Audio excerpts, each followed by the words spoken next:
portanto, vigiai.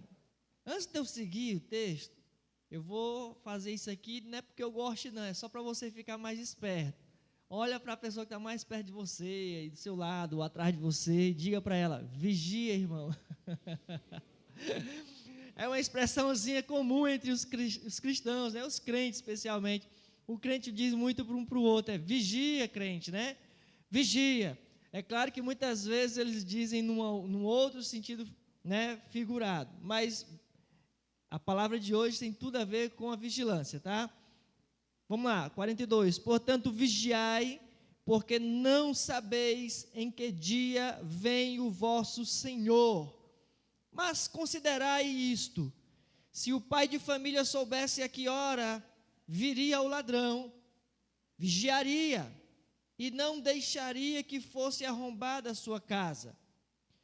Por isso, ficai também vós apercebidos, porque a hora em que não cuidais, o Filho do Homem virá.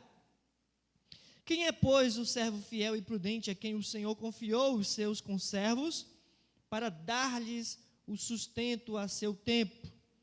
Bem-aventurado aquele servo a quem o seu Senhor, quando vier, achar fazendo assim. Em verdade vos digo que lhe confiará todos os seus bens. Mas se aquele servo, sendo mau, disser consigo mesmo, meu senhor demora-se, e passar a espancar a seus companheiros e a comer e beber com ébrios, virá o Senhor daquele servo em dia em que não espera e em hora que não sabe, e castigá-lo-á, lançando-lhe a sorte com os hipócritas. Ali haverá choro e ranger de dentes. Amém?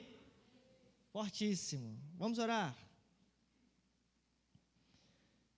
Bendito Deus, Pai querido e amado, Deus santo, Deus de graça e misericórdia, Senhor das nossas vidas. Tu és adorado, Tu és exaltado. Ó Deus querido, nesse lugar o Teu nome é entronizado no meio do Teu povo. Pai, nesse momento especial também queremos ouvir a voz do Senhor, queremos que o Teu Espírito Santo trate conosco, queremos que o Teu Espírito Santo venha falar aos nossos corações. Precisamos ser edificados, precisamos ser, Senhor Deus, impactados pelo ensino da Tua palavra. É no nome santo e precioso do Senhor Jesus que nós assim oramos e já te agradecemos. Se você concorda comigo, diga amém. Louvado seja Deus. Bom, vamos lá. A gente veio falando um pouco sobre, logo de início, nós falamos um pouco sobre as questões que atrapalham a igreja, né? Nos últimos tempos, seriam os princípios das dores, sinais, falsos mestres, seriam o esfriamento do amor. Logo em seguida, nós falamos que por causa exatamente destas coisas, por causa desse tipo de sinal, né, de sinais, também se levantaria uma grande tribulação, como nunca houve antes, nem jamais haverá. Nós falamos sobre isso numa outra oportunidade, há 2 semanas atrás. E em meio a esse período de grande tribulação, eu deixei bem claro que a igreja pode ser tomada, levada antes ou depois da tribulação, mas que o texto deixa bem claro que a igreja ia passar por esse período de tribulação. Contudo, nós falamos que não é motivo de nós ficarmos apreensivos, porque o Senhor nos guardará desse tempo de tribulação. Ainda que, como naquele momento em que os jovens amigos de Daniel, eles são levados à fornalha de fogo, no entanto, a fornalha não lhes causou dano nenhum. Deus não evitou que eles fossem lançados na fornalha de fogo, porém o fogo não lhes queimou.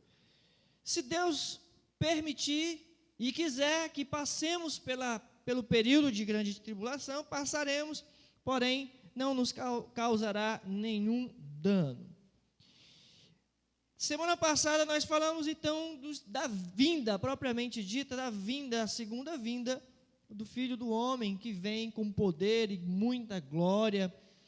E nessa vinda do Senhor haverá lamentação por aqueles que realmente desprezaram as profecias.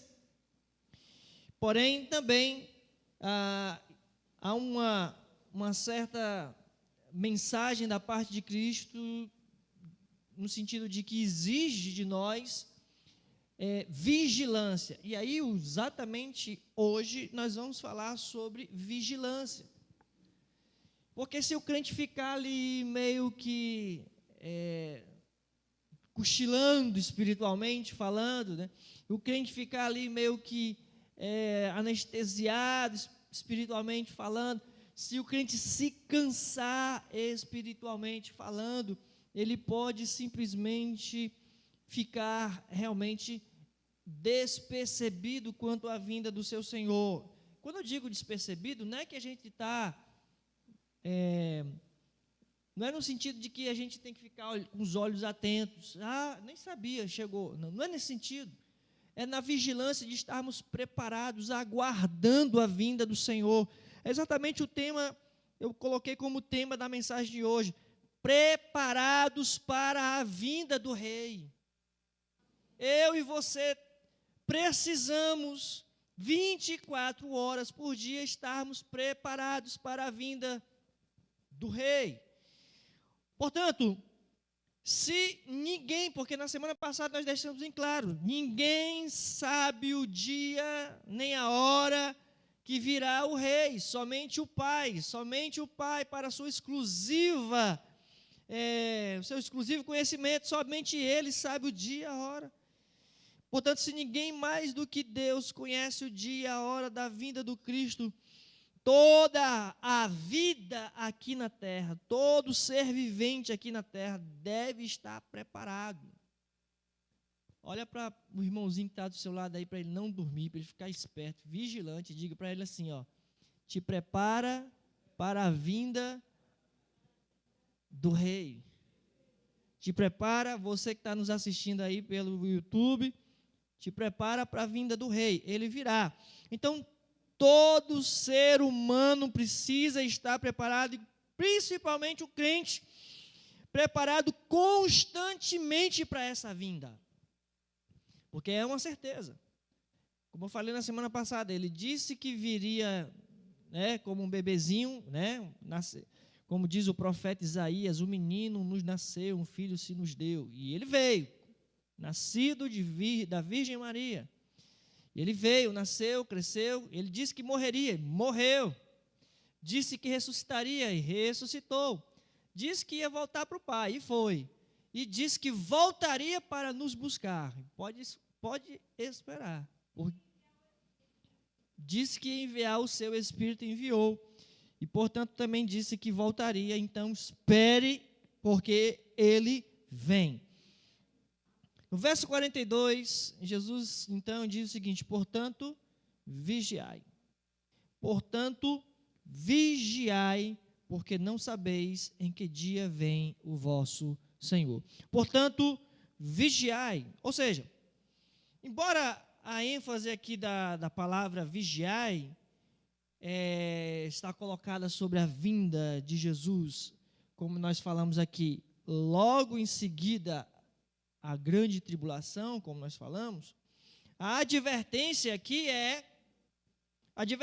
para que todo tipo de crente, todos os crentes devem estar sóbrios e vigilantes, prontos para a sua vinda. Como eu falei desde o princípio, se é antes ou se é depois, ninguém sabe o dia e a hora. Aqui está depois da tribulação. Mas existe uma coleção de versículos que também mostram um arrebatamento, e aí é Paulo que fala sobre isso, na carta aos Tessalonicenses, e que seremos arrebatados. Portanto, meus irmãos, se é antes ou se é depois, a advertência é para que todos nós estejamos vigilantes, prontos para a vinda do Messias. Quem está pronto, diga amém bem forte. O amém não foi forte, mas tudo bem. O importante é você estar pronto. Bom, então se é necessário que a gente vigie, né? Se é importante que nós estejamos vigilantes, existem algumas coisas que nós precisamos tomar cuidado também acerca dessa vigilância. A primeira observação que eu faço para nós nessa noite, veja o versículo 43, quando Jesus começa a falar sobre essa vigilância, dando, digamos, ilustração. No versículo 43 ele diz assim: mas considerai isto, se o pai de família soubesse a que hora viria o ladrão, vigiaria e não deixaria que fosse arrombada a sua casa. Todos os dias, todas as quartas e quintas-feiras, o Levi tem um curso que ele faz lá no Conjunto Ceará. E quando eu vou deixar o Levi, antes de deixar o Levi no caminho, eu deixo a Lia no trabalho dela ali na rua Rio Grande do Sul, por volta de 1h30 da tarde. É um horário que a gente sabe que tem muitos motoqueiros ladrões, né? E todas as vezes eu encosto o carro e a Lia sai do carro e eu fico esperando até a Lia entrar no trabalho dela. E o Levi perguntou para mim: pai, por que o senhor espera? Eu disse: porque eu não sei se de repente alguém não vai parar e tentar assaltar a Lia. Aí ele até brincou: e o senhor vai fazer o quê? Eu disse: meu filho, eu acho que se o cara não for para o hospital, ele vai para o cemitério. Ficou bem sossegado, né? Mas, enfim, eu não sei. Então, eu fico ali, até ela entrar naquele portão. Fico bem espertinho, prestando atenção nela. Eu fico olhando para ela. Meus olhos ficam olhando a Lia, até ela entrar naqueles portões. Se algum motoqueiro vier, eu já fico preparado, vigilante. E é nesse sentido que Jesus traz essa ilustração. Considerar isto: se um pai de família soubesse a que horas viria o ladrão, vigiaria. Então eu sei que aquele horário é um horário complicado, 1h30 da tarde, pouca gente na rua, e a pessoa ficar do lado de fora esperando outra pessoa abrir. Eu digo porque eu já fui assaltado exatamente dessa maneira. Um dia que o meu cunhado casou, foi a minha primeira experiência de assalto, né? Na verdade, só fui assaltado 2 vezes, essa foi a primeira vez. E no dia do casamento dele, ele já tinha ido embora, inclusive, para a lua de mel dele, feliz da vida. Só que, como eu tinha celebrado o casamento dele, tinha levado as coisas, eu também fui buscar as coisas, equipamento de som, aquela coisa toda. Só que quando eu cheguei no portão, desci do carro, toquei a campainha para a pessoa abrir o portão para mim, nesse ínterim, né? Sei lá, como você quiser. O assaltante chegou ligeiro, de bicicleta. Me tomou ali o que eu tinha no momento, que era alguns poucos reais e um celular. Muito bem. Considerar isto. Se o pai de família soubesse, se naquele dia eu soubesse que eu estava correndo um risco, na verdade, não passou pela minha cabeça, eu nunca tinha sido assaltado, não tinha vacilado do jeito que eu vacilei naquele dia. Nunca mais, irmãos, pode ter certeza. Nunca mais eu vacilo daquele jeito ali. E eu digo muito para o pessoal aqui de casa, quando sai daqui no portão, ou quando chega, eu sempre digo para eles: prestem atenção na chegada e na saída. Porque a gente nunca sabe quando eles vão chegar. Eles não avisam. Tem que ficar esperto. Tem que ser vigilante. Essa foi a ilustração que o Senhor colocou para que um pai de família estivesse sempre sóbrio e vigilante. Então, que tipo de cuidados fundamentais nós precisamos tomar, que Jesus nos chama a atenção? Ele diz o seguinte: viver sem estar alerta conduz a desastre. Se você está distraído, você de fato é uma vítima fácil para os assaltantes. Muitos dos assaltantes, antigamente, hoje nem tanto, mas no centro da cidade, muitos que assaltavam no centro da cidade, eram chamados de descuidistas. Por que descuidistas? Porque eles só roubavam de pessoas que estavam distraídas, que não estavam tomando o cuidado, que não estavam atentas, que não estavam prestando atenção. Então, viver sem estar alerta, viver sem vigiar, sem estar realmente ali no estado de alerta, é caminhar para um desastre, é caminhar para, muitas vezes, uma surpresa desagradável. Eu já experimentei isso aqui na terra, né?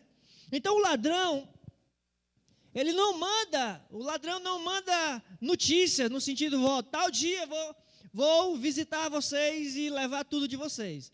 Tal dia vou passar na Mário de Andrade e quem tiver às 19h30 na calçada será assaltado. Não, nenhum ladrão faz esse tipo de anúncio.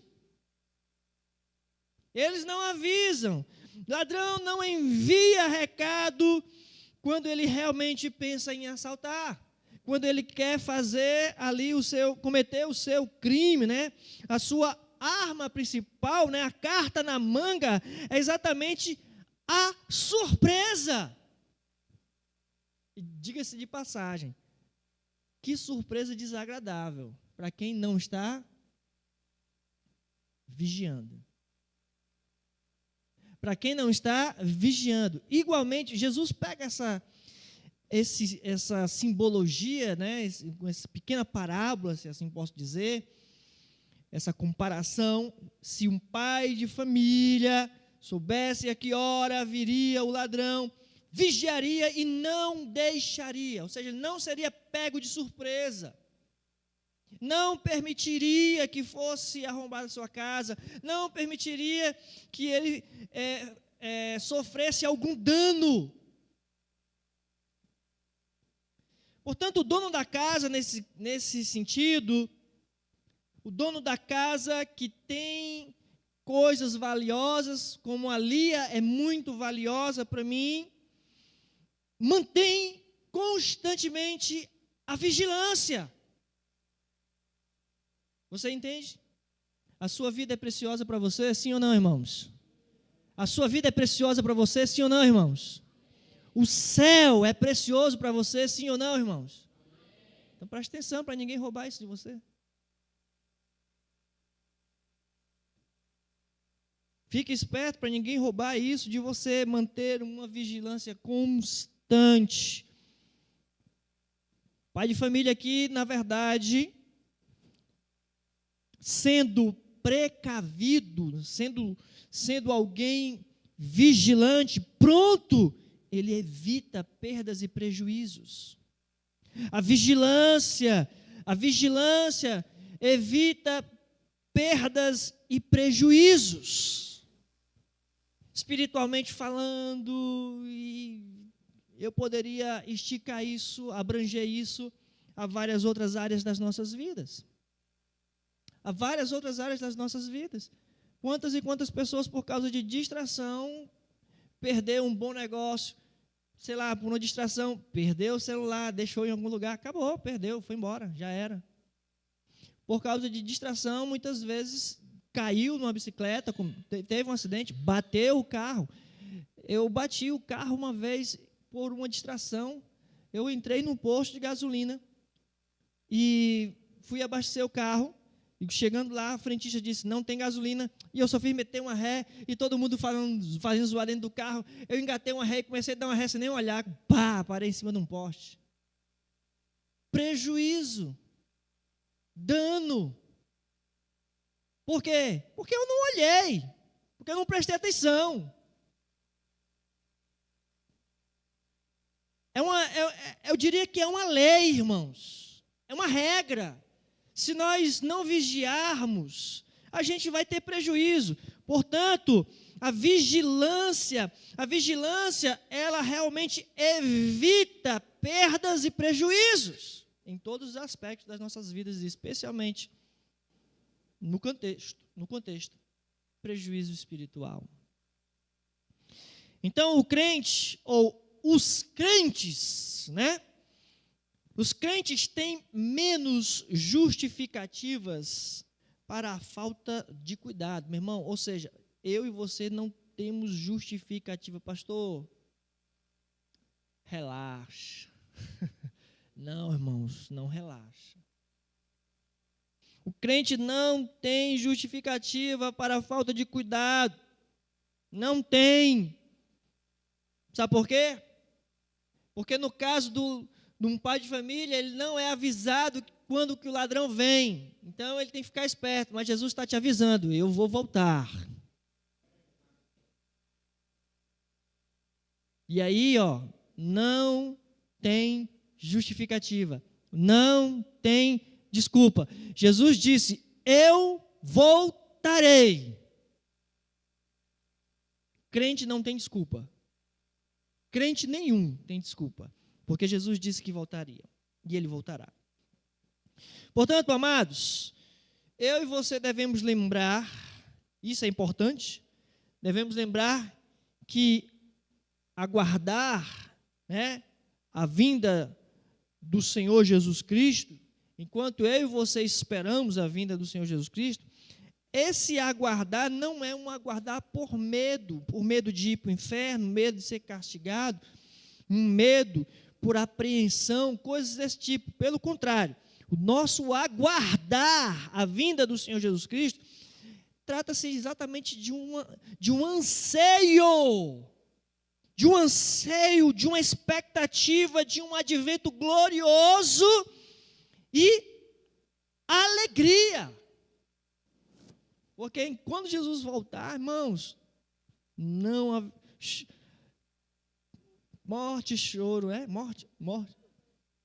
Não, como é a música lá? Morte, tristeza e dor, nunca mais, né?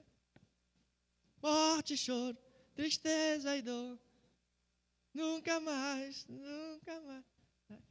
Não haverá mais noite ali, não haverá nenhum clamor, né? Clamor. Não é clamor mesmo, no sentido de choro mesmo. Verei os olhos de Jesus, tocarei seu rosto, enfim, é isso. Enfim. O motivo de aguardarmos não é medo, não é nenhum tipo de apreensão. Pelo contrário, é exatamente o anseio por esse novo céu, nova terra. É um anseio por ver Jesus face a face. Aleluia! Quantos têm vontade de ver Jesus?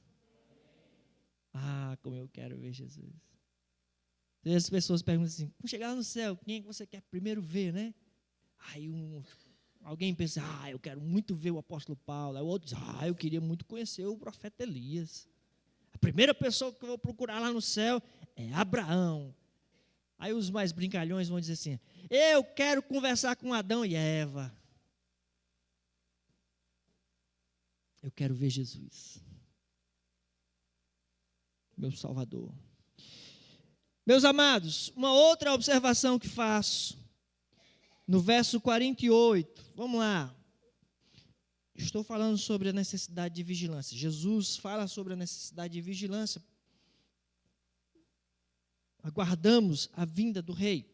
Verso 48 diz assim, mas se aquele servo, sendo mau, porque aqui Jesus começa a falar da parábola do servo mau, e ele faz uma comparação de um servo fiel e de um servo mau. E no verso 48 ele diz assim, se aquele servo, sendo mau, disser consigo mesmo, meu Senhor demora-se. Meu Senhor demora-se. Um outro grande equívoco perigoso que nós devemos evitar é exatamente esse espírito que nos convida a dizer, ainda temos tempo. Sabe que às vezes você acha, não, dá tempo. Vai dar certo, pastor. Calma aí. ainda sou jovem, vai dar tempo, calma. Jesus vai demorar um pouquinho, ainda vai dar tempo de fazer muita coisa até lá. É um grande equívoco, eu diria, é um grande perigo na vida do crente, ele dá ouvidos a essa voz que convida para um verdadeiro desastre, que convida para a ruína, de você achar que ainda tem tempo pela frente. Talvez tenhamos, se Deus assim quiser. Deus é quem sabe, porque ninguém sabe o dia e a hora. Então, aquilo que eu tenho que fazer para o Senhor e no Senhor, eu tenho que fazer hoje. Existe uma urgência. Enquanto servo de Deus, enquanto filho de Deus, aqui na terra, eu não posso pensar, ainda vai dar tempo de fazer muita coisa. Tem tempo para evangelizar, tem tempo para servir a igreja, tem outras pessoas ainda na vez, deixa essas outras pessoas fazerem o trabalho delas, depois eu faço. É dar ouvidos a um espírito de desastre, eu diria. É exatamente o tipo de ilusão confortável que iludiu esse servo daqui da parábola, de tal forma que diz que ele terá tempo de sobra para arrumar as coisas antes que o seu senhor chegue. Ele diz: meu senhor demora-se. Meu senhor demora-se. Ou seja, ele não vem agora não. Ele não vem agora não. Dá tempo eu fazer as minhas coisinhas aqui, dá tempo eu fazer aquilo que eu mais gosto, as minhas prioridades, depois eu faço as prioridades dele, ou depois eu faço aquilo que ele pediu para eu fazer. Primeiro deixa eu fazer o que eu quero, depois eu faço as minhas obrigações para com o meu Senhor. Ou seja, na opinião deste servo mau, na ótica dele, deste servo mau, não havia necessidade de pensar na chegada do seu Senhor de forma iminente. Para ele, pensa assim, não, vai demorar. Já tem mais de 2000 anos, vai demorar. É o tipo de pensamento que ocorre no coração, na mente deste servo mau. Todo crente, eu e você, portanto, quer antes da tribulação, quer durante a tribulação, todos nós somos servos de Deus com responsabilidades determinadas, áreas específicas. Deus me chamou para fazer algo e eu preciso fazer. Deus chamou você para fazer algo e você precisa fazer. Você não pode simplesmente dar ouvidos a esse espírito que diz: o Senhor está demorando, Ele vai demorar e depois eu faço. Dar ouvidos a esse espírito é exatamente dar ouvidos ao desastre. É simplesmente não vigiar. É ser comparado ao servo mau. Mas se aquele servo, sendo mau, diz o verso 48, disser consigo mesmo, é uma coisa que ele trata dentro, ele mesmo dialogando com ele mesmo, meu Senhor demora-se. E aí ele passa, diz o texto aqui no versículo 49, ele passa a espancar os seus companheiros, a comer, a beber, ou seja, ele faz e acontece, faz festa, faz churrasco, ele briga com um, briga com o outro, começa a andar na carne puramente. Tem um autor chamado William Barclay, e ele conta uma historinha, ele diz o seguinte: há uma fábula que conta a história de 3 aprendizes do diabo. Achei interessante isso aqui. O diabo tinha 3 estagiários, 3 aprendizes, que estavam para vir à terra para completar o seu estágio, né? O diabo diz, olha, para vocês se tornarem demônios efetivados, vocês vão ter que estagiar lá na terra. O que vocês vão fazer, né? Falavam com Satanás, o chefe dos demônios, sobre o seu plano de tentar e arruinar a humanidade. E aí o primeiro estagiário disse, vou dizer a eles que não existe Deus. Esse era o plano do primeiro estagiário a demônio, a arruinar a humanidade. Vou dizer que Deus não existe. Aí o diabo disse para ele, isso não enganará a muitos, pois todos sabem que há um Deus. Aí o segundo estagiário chegou para o diabo e disse assim, direi aos homens que não há inferno. Pronto, uma ideia brilhante. Então, vou dizer a eles que não há inferno. E aí o diabo pegou e disse, olha, não vai enganar também muita gente, porque os homens sabem que existe um inferno para o pecado. E aí o terceiro disse, eu vou dizer para eles que não se apressem, que relaxem. Aí o diabo, boa ideia. Boa ideia, vai lá. Pode arruinar milhares e milhares deles. Baixar a guarda, irmãos, levantar bandeira branca com o inferno, não é coisa de crente. A Bíblia sempre está nos comparando a soldados. Estamos em guerra. Estamos combatendo o bom combate. É assim que Paulo diz. Combati o bom combate, completei a carreira e guardei a fé.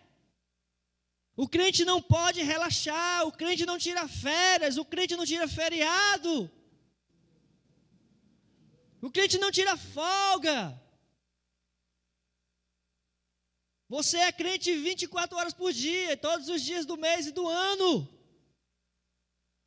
Crente, meu irmão, no trabalho, seja lá o que você faça, se você é professor, se você não é, o bancário, o médico, seja lá o que você faz da sua vida, comerciante, se você dirige um caminhão cheio de concreto, até dentro de um caminhão você é crente. Não importa, você tem que estar esperto, você tem que estar vigilante. É o que você é. E a qualquer momento você tem que estar pronto para dar razão da sua fé. É o que Pedro diz. Nós precisamos estar prontos para dizer quem somos e por que somos e para onde vamos. E aguardamos o nosso Salvador. Aleluia. Então não há mais perigosa ilusão do que acreditar que ainda tem tempo. Irmão, não dá para pensar isso. A gente pode até ter tempo, mas a gente não pode viver sobre essa ilusão. Nós não podemos viver sobre essa ilusão de que não, dá tempo, pastor, tenha paciência comigo, eu vou me engajar na igreja. Ah, pastor, tenha paciência, um dia eu vou estudar mais a Bíblia e vou pregar o Evangelho. Tenha paciência comigo, pastor. Não é comigo não, é com Jesus, irmão. Tu não vai prestar conta comigo, tu vai prestar conta com o rei. Ele é que é o Senhor, eu sou só servo, com um servo seu. Prestaremos contas ao Senhor, Rei Jesus, que breve voltará. Então, você acreditar nesse tipo de ilusão realmente é uma coisa muito perigosa. O dia mais perigoso na vida de um homem é quando aprende que há uma palavra como amanhã. Hoje não, amanhã. Não, pastor. Estou cheio de coisa para fazer, ocupado.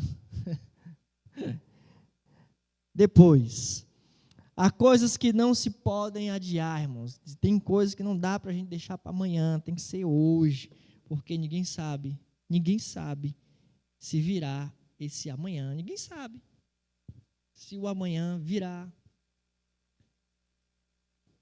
Sabe que é coisinha besta, né? Às vezes a pessoa diz assim, eu devia ter dito para aquela pessoa que eu amava, e aí a pessoa partiu. E eu não disse. Não disse que eu a amava. A pessoa sempre esperando o momento certo, esperando a hora certa. Porém, esse hora certa, esse amanhã não chegou. É realmente possível isso acontecer. Uma última advertência que eu quero fazer para nós, com base nesse texto. Versículo 46.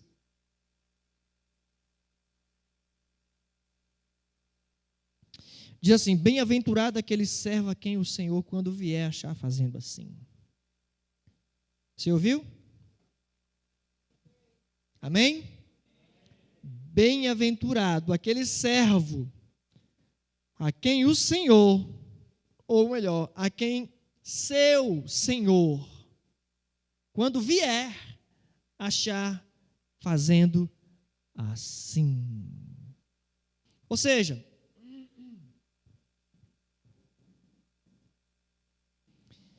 a rejeição / castigo, né?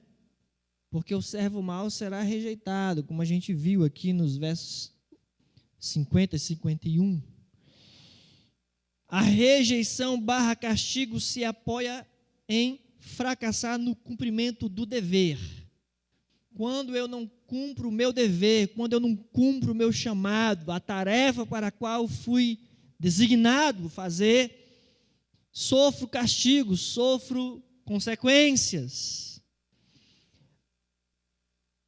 Igualmente, a recompensa se apoia à fidelidade, ao dever. Aquele que foi fiel às suas obrigações, foi fiel à vontade do seu Senhor. Igualmente a recompensa, o galardão, né? Tudo isso está fundamentado sobre a fidelidade ao seu dever, o dever cumprido. O servo que cumpriu o seu dever com fidelidade, ele recebe ali, né, um cargo mais alto. O servo que cumpriu ali sua tarefa, aquilo que lhe foi designado, cumpriu seu dever com fidelidade, foi um servo fiel, um servo bom, recebeu um cargo mais alto. O verso 47 diz assim, em verdade vos digo que lhe confiará todos os seus bens. O Senhor diz, o verso 46, bem-aventurado aquele servo a quem o Senhor, quando vier, achar fazendo assim. Verso 47, em verdade vos digo que lhe confiará todos os seus bens. Ou seja, a este servo fiel, e fiel no sentido do cumprimento do dever, que cumpriu as suas obrigações, que cumpriu tudo aquilo que o seu Senhor deixou para ele fazer. Olha, vou deixar essa tarefa para você aqui, e vou acular. Quando eu voltar, a gente presta conta. Quando o Senhor voltar e encontrar esse servo fazendo aquilo que o Senhor pediu para ele fazer, diz o texto, este servo será recompensado, e será recompensado, como diz o meu sermão, será recompensado com um cargo mais alto ainda, ou seja, será glorificado.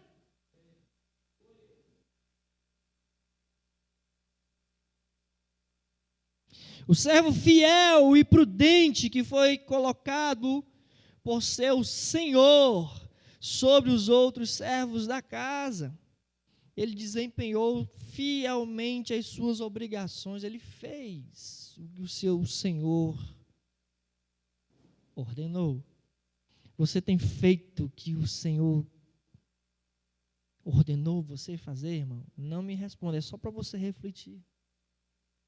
Você tem feito, você está fazendo e vai continuar fazendo aquilo que Deus chamou você para fazer? Servo fiel e prudente desempenhou fielmente suas obrigações e recebeu privilégios, recebeu responsabilidades aumentadas. Diz o versículo aqui, no capítulo 25, versículo 23, que ele vai continuar falando, quando na parábola dos talentos, no versículo 23, ele diz assim, ó, disse-lhe o Senhor: muito bem, servo bom e fiel, foste fiel no pouco, sobre o muito te colocarei, entra no gozo do teu Senhor. Está vendo como é que funciona aí? Palavras de Jesus, sermão profético, Jesus dizendo para os seus servos, ninguém vai ser pego de surpresa. Ou seja, em contrastes aqui com o servo mau, ou melhor, o servo mau em contraste com o servo bom e fiel, ele é apenas o servo que zombou do seu Senhor, zombou das instruções do seu Senhor, e Paulo diz, de Deus não se zomba. Deus não permite ser escarnecido.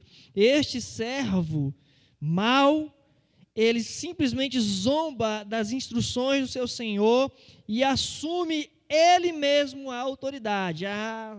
Vou fazer e acontecer.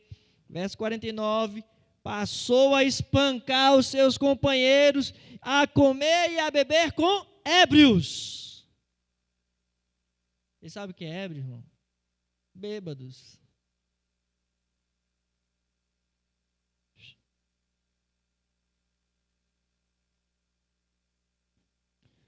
O camarada achou que não, meu senhor não vem, deixa o trabalho para lá, eu vou cair na gandaia, né, como diz o ditado popular. Enfim, ele simplesmente zomba das instruções do seu senhor, do seu patrão, do seu dono, e assume ali ele mesmo, sou eu que mando, sou eu que faço e aconteço. Na verdade, aqui a sua deficiência, a deficiência deste servo mau, que aí cabe para nós aqui como instrução, é uma deficiência doutrinária, no sentido de que meu Senhor demora-se. A Bíblia diz que Jesus não tarda a vir. Crente que acha que Jesus demora a vir é um crente com uma deficiência doutrinária. É um crente realmente que não tem conhecimento da palavra de Deus ou da profecia, da necessidade de vigilância. A gente percebe que também essa pessoa tem uma deficiência na área ética, porque ele começa a espancar os seus conservos, começa a beber, comer, fazer o churrasquinho dele com bebida ali, com outros bêbados. Eticamente falando, ele não estava vivendo de acordo com as ordens do seu Senhor. Ele não estava vivendo como sendo ele um servo. Pelo contrário, ele estava aparecendo ali uma espécie de carrasco, capataz, né? Sei lá o quê. Ele confunde. É um tipo de pessoa que está confundindo a incerteza. Ou seja, porque ninguém sabe o dia nem a hora, ele está confundindo a incerteza do dia e da hora com a certeza de que ele não virá logo. E aí você não pode ter essa certeza. Não confunda, não sabemos o dia e a hora com ele vai demorar. Não cometa esse equívoco, não cometa essa confusão. Este servo, ele é o tipo de pessoa que fracassa no seu dever e, portanto, por ter fracassado no seu dever, foi tratado com severidade. Versículo 50 a 51, virá o Senhor daquele servo em dia em que não espera e em hora que não sabe. 51, e castigá-lo-á. lançando-lhe a sorte com os hipócritas. Ali haverá choro e ranger de dentes. Fica bem autoexplicativo o texto, né, irmãos? Não preciso dar detalhes. Então, a vinda de Cristo será exatamente súbita, inesperada, e vai desmascarar os hipócritas, no sentido daqueles que não estão vivendo eticamente o Evangelho, que estão deficientes na sua doutrina. Crentes que realmente não têm conhecimento da palavra, que não vivem a palavra. São pessoas que realmente não aguardam, não anseiam a vinda do seu Senhor, não estão sóbrios, não são vigilantes. A vinda do Senhor, portanto, os apanhará de surpresa, desmascarando-os. Castigá-los-á. E aqui no sentido literal da palavra é cortar ao meio, viu? Cortar em dois. É um castigo físico, mas também é um castigo eterno, porque será lançado a sorte dele com os hipócritas, no lugar onde haverá choro e ranger de dentes. Isso aqui é exatamente uma condenação eterna, eterna. Portanto, terminando aqui, irmãos, eu digo, né, é inevitável que quando Jesus chegar, a melhor ocupação minha e sua, na qual eu e você devemos nos encontrar, é no cumprimento do nosso dever de crente. No nosso dever cristão. Ah, pastor, eu tenho que estar evangelizando na hora? Não, você tem que estar sendo crente o tempo todo. Crente é vigia, é vigilante. A gente não cochila, espiritualmente falando. A gente está o tempo todo atento. Somos a guarda do reino de Deus, né, irmãos?